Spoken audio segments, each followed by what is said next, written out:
आज हम अभी देख रहे हैं डाई इलेक्ट्रिक। डाई इलेक्ट्रिक जो होता है, it is any bad conducting material.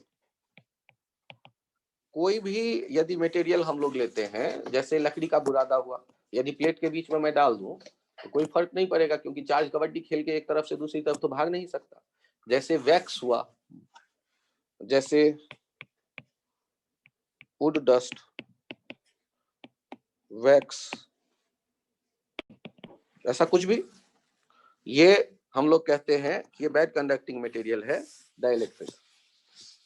और जब हम कहते हैं डाइलेक्ट्रिक, तो डाइलेक्ट्रिक को दो कैटेगरी में देखते हैं, एक पोलर और एक नॉन पोलर। अब ये पोलर और नॉन पोलर का मीनिंग क्या है?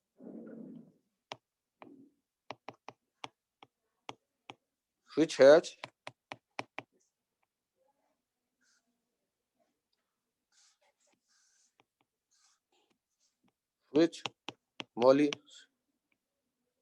molecules has non-zero electric dipole moment. Non-zero electric dipole moment. Electric dipole moment.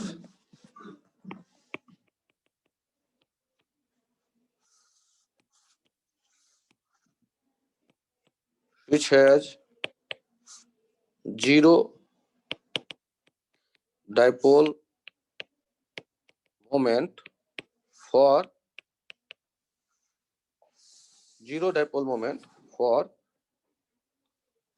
each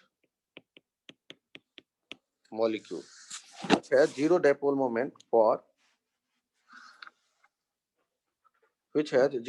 moment for each molecule.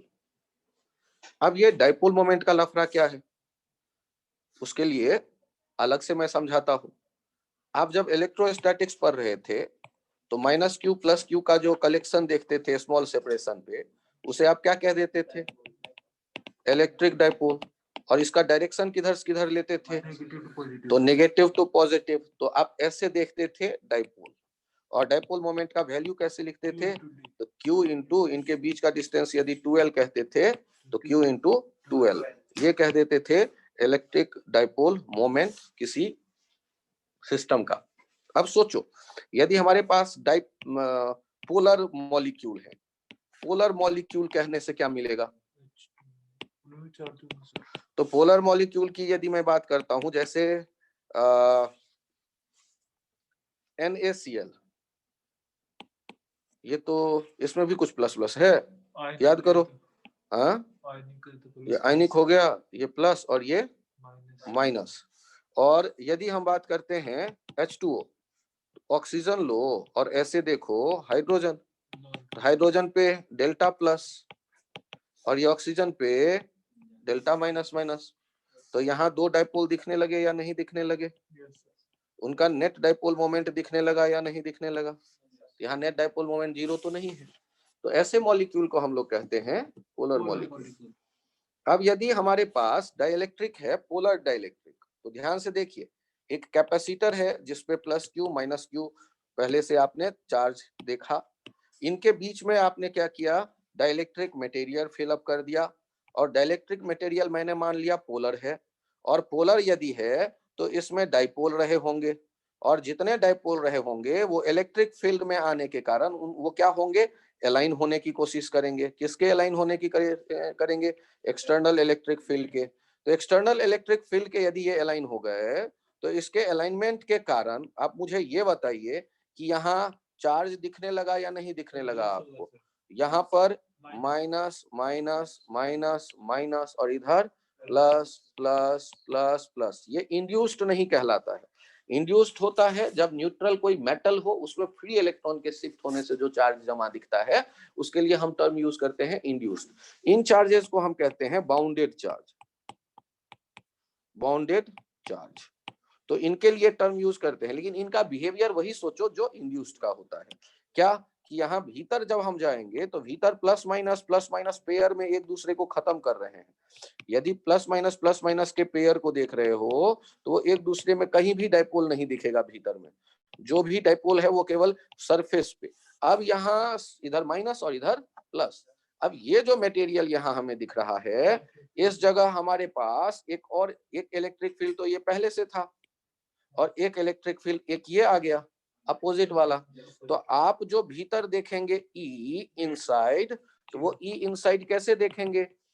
E external minus E bounded charge के कारण जो है, बाउंडेड चार्ज के कारण जो है। तो ई एक्सटर्नल कौन सा हो गया? ये हो जाएगा sigma bye Q by a epsilon not, और बाउंडेड वाला क्या हो जाएगा? Q dash by Q dash, मान लिया bounded charge, by a epsilon not. और ये ई इनसाइड आया। अब ध्यान से देखिए, ई इनसाइड जो भी होगा ये लेस देन ई एक्सटर्नल होगा।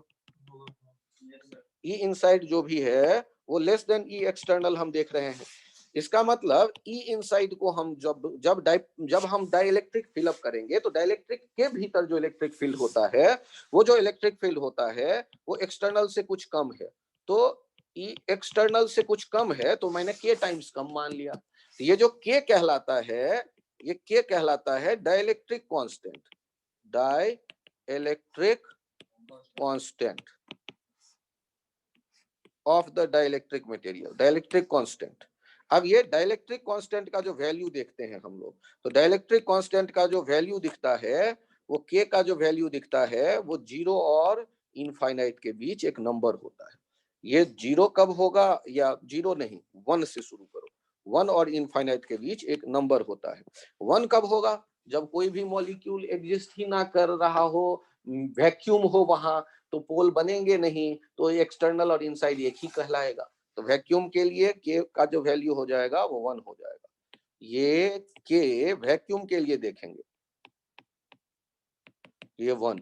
और के मेटल के लिए देखते हैं, तो मेटल में स्टैटिक कंडीशन में इलेक्ट्रिक फील्ड 0 होता है, तो के का वैल्यू क्या होना पड़ेगा? इनफाइनाइट। और इन जनरल जितने भी बैड कंडक्टिंग मटेरियल हैं उनमें 1 से इनफाइनाइट के बीच हमें ये मटेरियल दिखता है। इस बात पे गौर करिएगा, भीतर इलेक्ट्रिक फील्ड कम हो गया, तो कम हो गया जितना टाइम्स, मतलब के टाइम्स हो गया एक्सटर्नल के रेस्पेक्ट में, 1 बाई के टाइम्स हो गया एक्सटर्नल के रेस्पेक्ट में। तो आप यहाँ जो के है ना, that is called dielectric constant. के जो है ये डाइलेक्ट्रिक कांस्टेंट कहलाता है, और ये मटेरियल की प्रॉपर्टी है।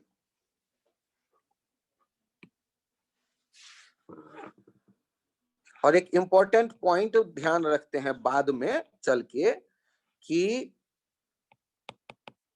फॉर पोलर डाइलेक्ट्रिक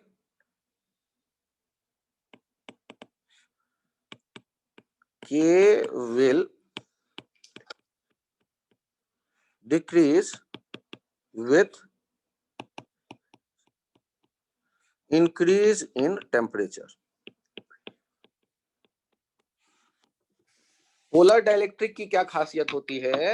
यदि आप गर्म करेंगे, इन ये जो अलाइनमेंट है वो बिखर जाएगा, तो बिखर जाएगा तो वो अपोज करने वाला फील्ड कमजोर पड़ जाएगी, अपोज करने वाला फील्ड कमजोर पड़ जाएगी, तो जो भीतर इलेक्ट्रिक फील्ड है वो अब बढ़ जाएगा। क्यों? अपोज करने वाला कमजोर हो गया। अरे बाउंडेड वाले ना डिस्टर्ब हो गए, तो बाउंडेड वाला जो फील्ड बनता था वो तो अपोज कर रहा था। यदि अपोज करने वाला कम हो गया तो जो नेट फील्ड होगा भीतर इनसाइड वो बढ़ जाएगा। तो नेट फील्ड यदि बढ़ गया, इसका मतलब के क्या हो गया? डिक्रीज। तो टेम्परेचर बढ़ाएंगे, अलाइनमेंट बिखरेगा पोलर डाइलेक्ट्रिक्स का, तो अपोज करने वाला फील्ड कम हो गया, मींस इनसाइड फील्ड बढ़ गया, इसका मतलब के डिक्रीज हो गया। ये पोलर डाइलेक्ट्रिक में। नॉन पोलर में क्या होता है वो 2 मिनट बाद। अभी पोलर डाइलेक्ट्रिक में हमने क्या देखा कि यदि हमने फील्ड के टेम्परेचर यदि डाइलेक्ट्रिक का बढ़ा दिया तो उसके भीतर जो है फील्ड का वैल्यू हम देखते हैं कि बढ़ जाता है, मतलब अपोज करने वाला फील्ड कम हो गया। तो फील्ड का वैल्यू बढ़ जाएगा, मतलब के का वैल्यू कम हो गया। तो ये ध्यान रखिएगा कि फॉर पोलर डाइलेक्ट्रिक्स ओनली के will decrease with increase in temperature. ये ओनली भी डालना चाहो तो डाल देना, जिससे ये क्लियर हो जाए कि नॉन पोलर के लिए ये वैलिड नहीं है। नॉन पोलर का क्या होता है वो 2 मिनट बाद हम बताते हैं। तो फिलहाल हम लोगों ने क्या देखा कि डाइलेक्ट्रिक रखेंगे तो क्या होने वाला है, भीतर में फील्ड में कुछ बदलाव दिखा। और ये सारी कहानी तब वैलिड है जब यहाँ बैटरी हमारे नजरों के सामने में नहीं है। ध्यान दीजिएगा, ये आइसोलेटेड कैपेसिटर है। यदि बैटरी होता, सोचते क्या होता। फिलहाल यहाँ पर बात करो कि जो क्यू डैश होगा उसका वैल्यू कैसे पता चले, बाउंडेड चार्ज का। तो बाउंडेड चार्ज का वैल्यू कैसे पता चले, तो ई इनसाइड आपने क्या लिखा है, ई एक्सटर्नल बाई के, और ई इनसाइड दूसरी तरफ से क्या लिखा है, ई इनसाइड लिखा था ई एक्सटर्नल माइनस ई बाउंडेड, और ये हो गया ई एक्सटर्नल बाई के। अब यहाँ पर ई एक्सटर्नल को यदि हम एक तरफ ले आए तो 1 माइनस 1 बाई के, ये हो जाएगा ई बाउंडेड। तो ई एक्सटर्नल क्या लिखते थे, q by a epsilon naught, 1 minus 1 by k q dash by a epsilon naught. ये ए एप्सिलॉन नॉट को भगा दिया तो क्यू डैश का वैल्यू कितना आ गया, क्यू इंटू 1 माइनस 1 बाई के। तो यदि आपको बाउंडेड चार्ज चाहिए, बाउंडेड चार्ज चाहिए, तो बाउंडेड चार्ज के लिए ये रिलेशन आप यूज कर सकते हैं। फॉर बाउंडेड चार्ज ये क्यू डैश, ये value of bounded charge, value of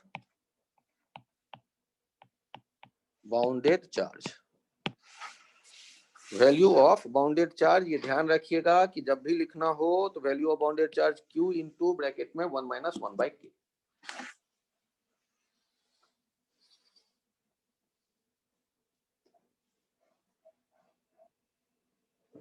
तो आपके पास दो अभी फॉर्मूले आए कि हमने जब देखा आइसोलेटेड चार्ज कैपेसिटर है, ई इनसाइड जो था वो क्या था, ई एक्सटर्नल जो भी हुआ था बाई के का वैल्यू हमने देखा यदि कोई मटेरियल नहीं होता, वैक्यूम है तो वो 1, इनसाइड और एक्सटर्नल वो एक ही जैसा। और यदि मेटल होता बीच में रख देते तो के जो हो जाता मेटल के लिए ये हो जाता इनफाइनाइट, क्योंकि चार्जेज इंड्यूस्ड हो जाते और मेटल के भीतर वो तब तक चार्ज इंड्यूस्ड होते रहते जब तक भीतर नेट इलेक्ट्रिक फील्ड 0 ना हो जाए। क्यों, क्योंकि यदि भीतर इलेक्ट्रिक फील्ड होता तो उसके फ्री इलेक्ट्रॉन्स इलेक्ट्रिक फील्ड के अपोजिट डायरेक्शन में मूव करते, तब तक करते रहते जब तक कि 0 ना हो जाए भीतर फील्ड। लेकिन जब बैड कंडक्टिंग मटेरियल है तो वहां तो इलेक्ट्रॉन को कबड्डी खेलने का मौका ही नहीं मिल रहा, वो तो केवल जो डाइपोल थे उनके अलाइनमेंट से जनरेट हुआ है सरफेस वाला बाउंडेड चार्ज। ठीक, तो ये डिफरेंस है, इस पॉइंट का ध्यान रखिए। तो हम लोगों ने ये भी देख लिया कि यदि किसी आइसोलेटेड कैपेसिटर के भीतर हम देख रहे हैं चार्ज सरफेस पे है, प्लेट पे है, मेटल के प्लेट पे है क्यू, तो जो बाउंडेड चार्ज होगा क्यू डैश वो होगा क्यू ब्रैकेट में 1 माइनस 1 बाई के। यहां नेक्स्ट पॉइंट देखते हैं कि आप जब डाइलेक्ट्रिक फिलअप करोगे तो effect of dielectric on C, capacitance पे क्या इफेक्ट है इस डाइलेक्ट्रिक का उसे देखते हैं।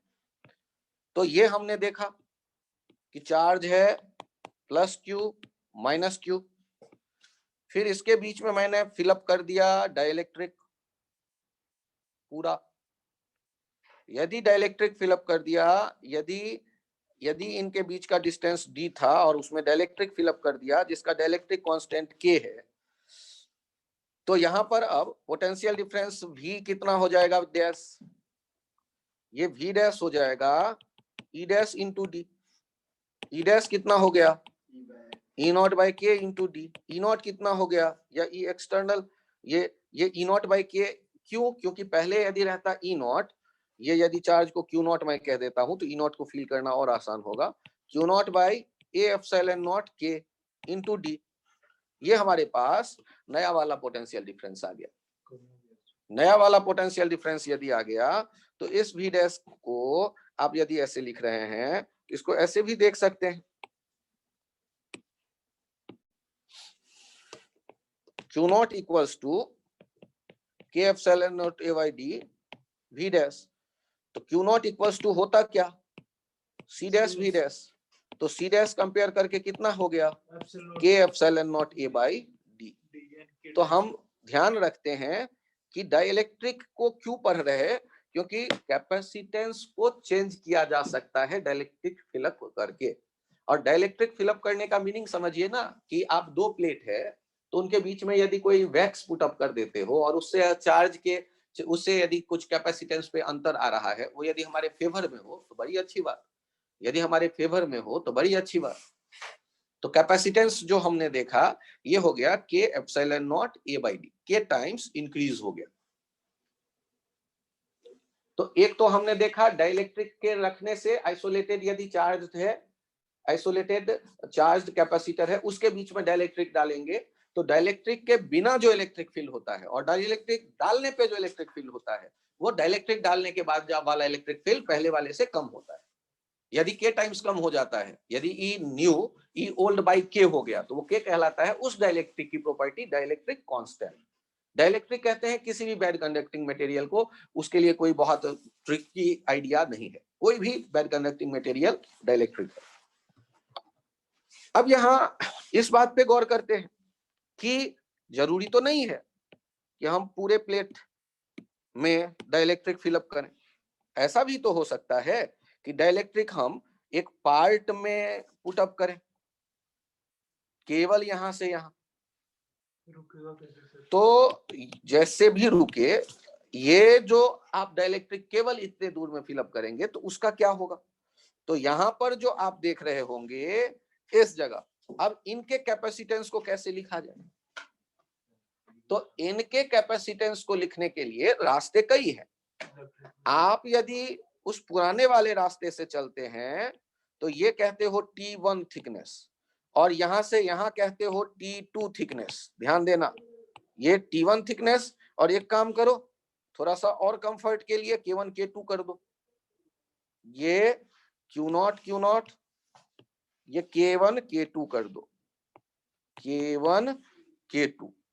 अब यदि मैं इनके पोटेंशियल डिफरेंस V डैश लिखना चाहता हूं तो E1 T1 plus E2 T2 सोच सकता हूं, ये हो जाएगा E not by K1 T1 plus E not by K2 T2 हो सकता है V डैश।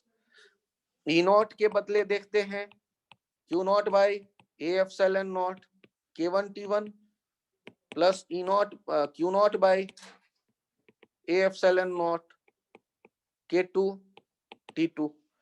यदि इसको और एक्सटेंड करें तो यहां से आ गया Q naught equals to Q not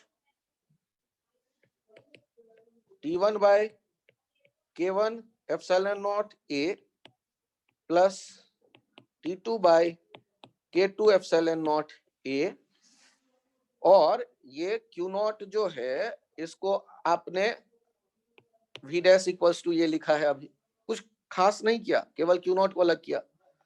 अब यहां से इसको ऐसे भी लिख सकते हैं Q naught equals to V dash upon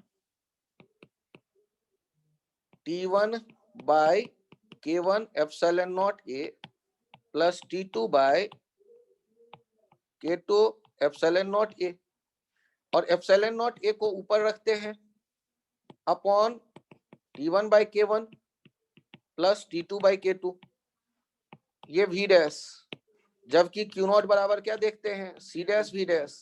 तो C डैश कितना हो गया epsilon naught A T1 by K1 plus T2 by K2, ये epsilon naught A T1 by K1 plus T2 by K2। Capacitance dielectric यदि fill up कर रहे हैं तो डाइलेक्ट्रिक फिलअप करने पर ये एक जनरल मेथड, उसको आपने फॉलो किया और आपको दिखने लगा कैपेसिटेंस का नया वैल्यू। कितने भी रख सकते हैं सर? हाँ हाँ ऐसे ही आएगा।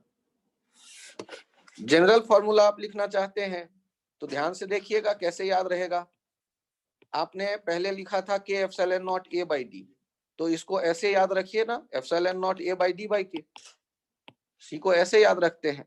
और जनरल फॉर्मूला यदि लिखना चाहते हैं epsilon not a by T I by के वाई, टी आई बाई के आई समेशन कर दीजिए।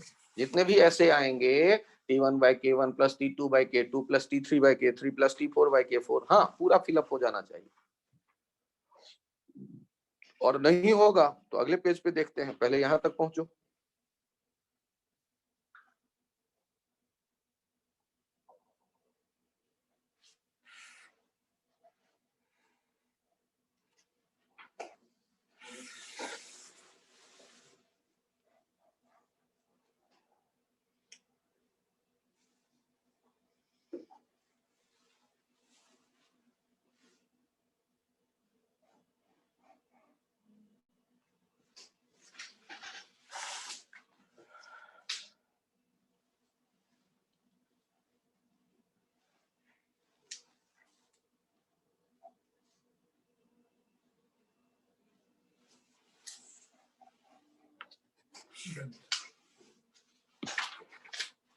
यहाँ इस बात पे गौर करिए कि यदि कैपेसिटर के एक छोटे सा एक टुकड़ा, मैंने कहा जैसे ये के रखते टी और पूरा डिस्टेंस है डी, तो यहाँ पर यदि मुझे कैपेसिटेंस लिखना पड़े तो कैसे लिखूंगा, ध्यान देना, एप्सिलॉन नॉट ए तो टी अपॉन के तो आएगा और डी माइनस टी अपॉन 1, क्योंकि जहां एयर है या वैक्यूम है तो के वैक्यूम और एयर के लिए लगभग हम एक जैसा कह देते हैं।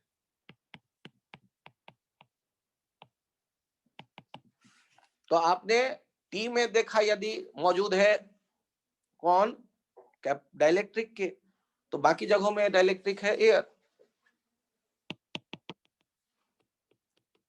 यदि आपसे ये कहा जाता कि हमने कैपेसिटर के प्लेट के बीच में ये मेटल रख दिया टी थिकनेस का, ये डी है इनके बीच का, तो सॉल्व करते वक्त यहाँ सी कैसे लिखेंगे, फिर से epsilon not A T by infinite plus D minus T by 1। क्यों इनफाइनाइट, क्यों, क्योंकि मेटल के लिए के हम देखते हैं इनफाइनाइट, तो यहाँ से सी का वैल्यू आपको दिख जाएगा epsilon not a by D minus T. और वैसे भी सोचो ना, यदि ये प्लस क्यू ये माइनस क्यू होता नॉट, तो यहाँ पर माइनस क्यू नॉट इंड्यूस्ड होता और यहाँ प्लस क्यू नॉट इंड्यूस्ड होता। आमने सामने एक जैसा मेटल के प्लेट पे चार्ज होता है, ये हमने पिछले टर्न पे आपको कहा। तो यहाँ इलेक्ट्रिक फील्ड केवल इनके बीच में दिखता, मेटल के बीच में तो इलेक्ट्रिक फील्ड होता ही नहीं है। तो कैपेसिटर जो है अब वो डी थिकनेस का तो बचा ही नहीं, अब कैपेसिटर कितने थिकनेस का बचा, डी माइनस टी का, तो epsilon not a upon D minus T आपको वैसे भी दिखेगा। और नहीं तो आप फॉर्मूला फॉलो करिए, फॉर्मूला क्या कह रहा है, T1 by K1 plus T2 by K2 plus T3 by K3, अकल मत लगाइए, सीधे फॉर्मूला से देखिए। इनको ऐसे तोड़ के नहीं कर सकते हैं, पहले जो कर रहे हैं उसे तो कंफर्टेबल हो जाए। यदि इस बात को आप समझ रहे हो तो आपको ये अंदाजा मिल गया कि मेटल जो है उनको भी डाइलेक्ट्रिक के जैसे आप ट्रीट कर लीजिए, के का वैल्यू इनफाइनाइट याद रखिए, क्योंकि मेटल के भीतर स्टैटिक स्टेट में, इलेक्ट्रोस्टैटिक कंडीशन में इलेक्ट्रिक फील्ड 0 होता है।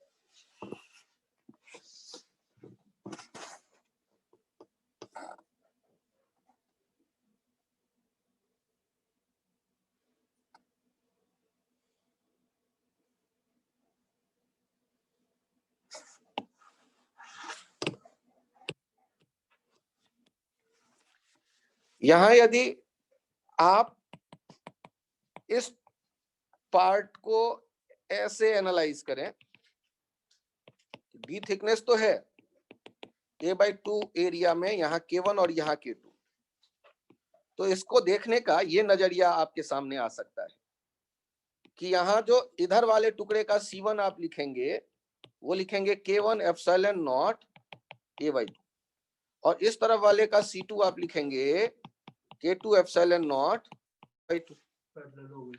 और आपको ये पता है कि जितना यहाँ पर प्लस क्यू और माइनस क्यू रखने पर इस पूरे प्लेट का पोटेंशियल V प्लस होगा और इस पूरे प्लेट का पोटेंशियल V माइनस होगा। तो आपको ऐसा क्यों लग रहा है, तो सोचो ना यार, प्लेट जो होता है वो मेटल का यदि है तो इक्विपोटेंशियल रीजन बनाता है। तो अब आप क्या कह सकते हैं कि potential difference across C1 and potential difference across C2 is same. तो इनको C1 and C2 are in parallel, और इससे आप कह सकते हैं C equals to C1 plus C2 K1 epsilon naught, अरे ये लिखने में मैंने गड़बड़ किया है यहाँ, K1 epsilon not A/2 upon D। हाँ, K1 epsilon not A/2 upon D। दूसरे वाले में भी चेंज करता हूँ, K2 epsilon not A/2 upon D। यहाँ प्लीज करेक्शन कर लीजिए। और अब आप देखिए K1 epsilon not A/2 upon D plus K2 epsilon not A/2 upon D। तो ये दोनों ऐसे जुड़ गए।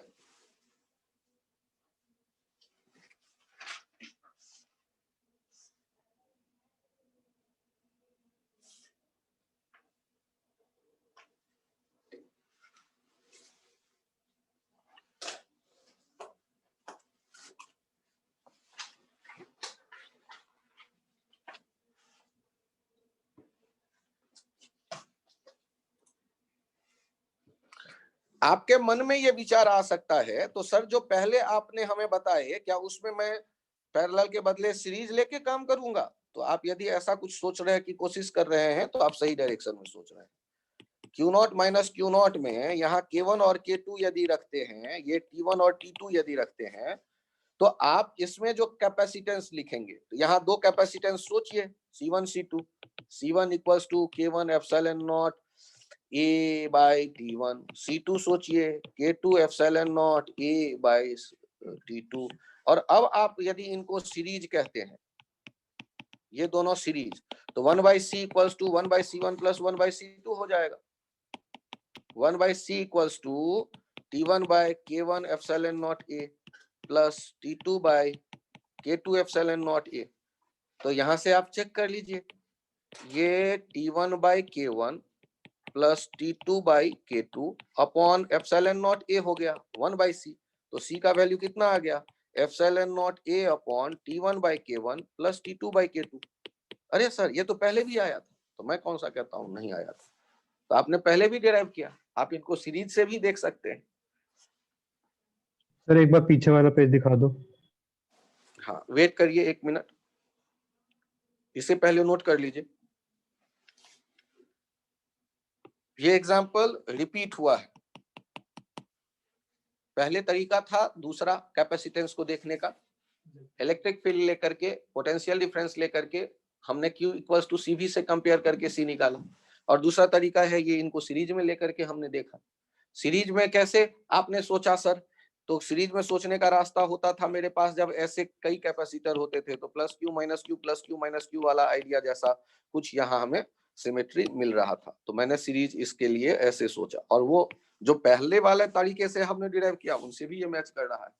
तो अपना ये आइडिया दोनों जगह काम आने वाला है।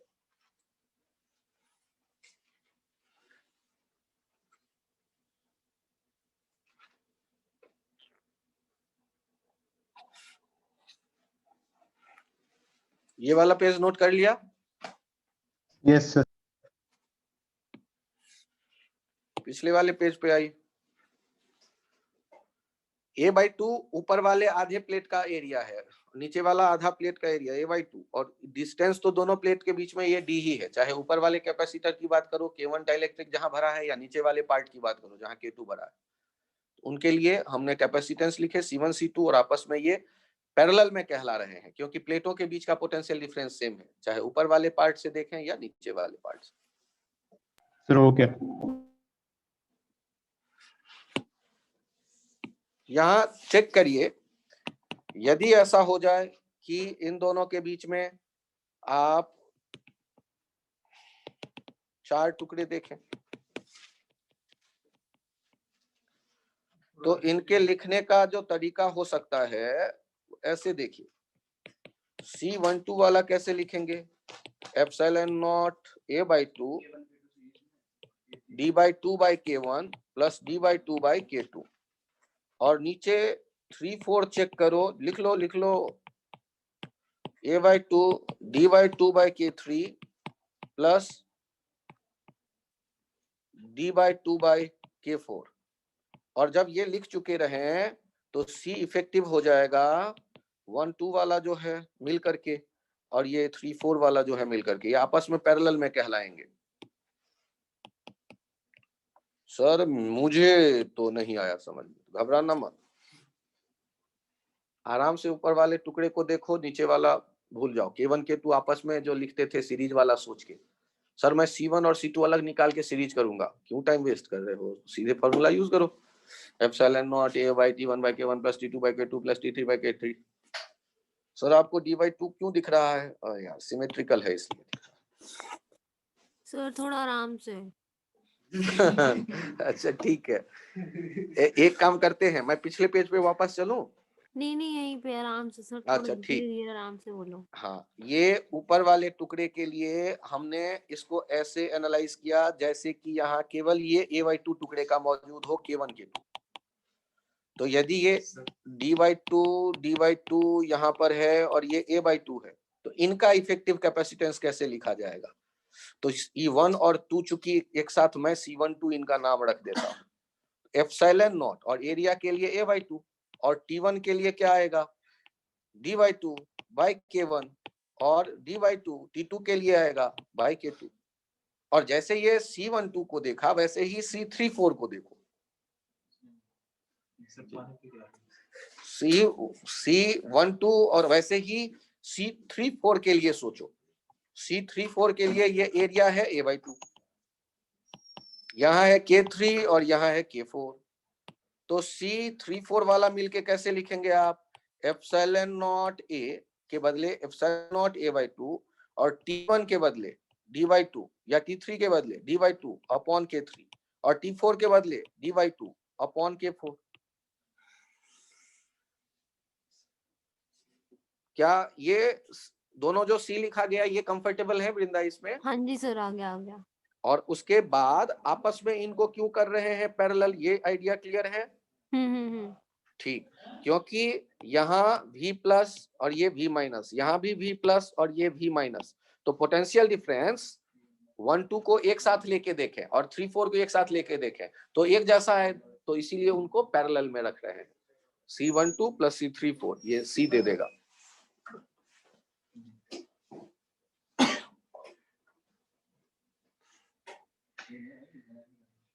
इन्हीं को थोड़ा सा और एक्सटेंड करते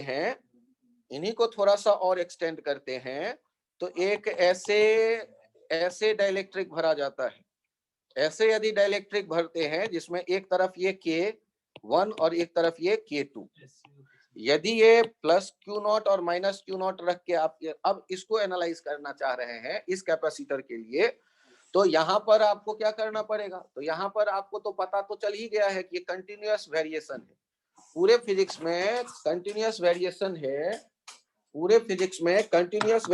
है, जहां भी वहां कैलकुलस का हम हेल्प ले सकते हैं। तो कैलकुलस के हेल्प लें तो कैसे लें, अब ये इंटरेस्टिंग पॉइंट आता है। तो हमें प्लेट का डायमेंशन थोड़ा सा पता रहे तो काम करना आसान हो जाएगा। फिलहाल ऐसा कर लेते हैं कि कैपेसिटर बना लीजिए, एक डायगोनली लाइन खींच दीजिए K1 K2, और फिर यदि हम लोग काम करते हैं,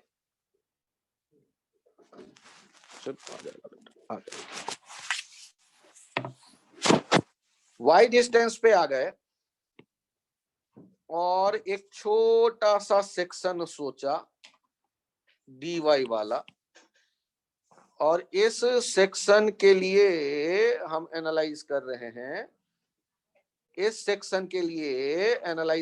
हैं, कि यहाँ कितना होगा डाइलेक्ट्रिक, यहाँ जो भी होगा डाइलेक्ट्रिक उसको हम DC कह देते हैं।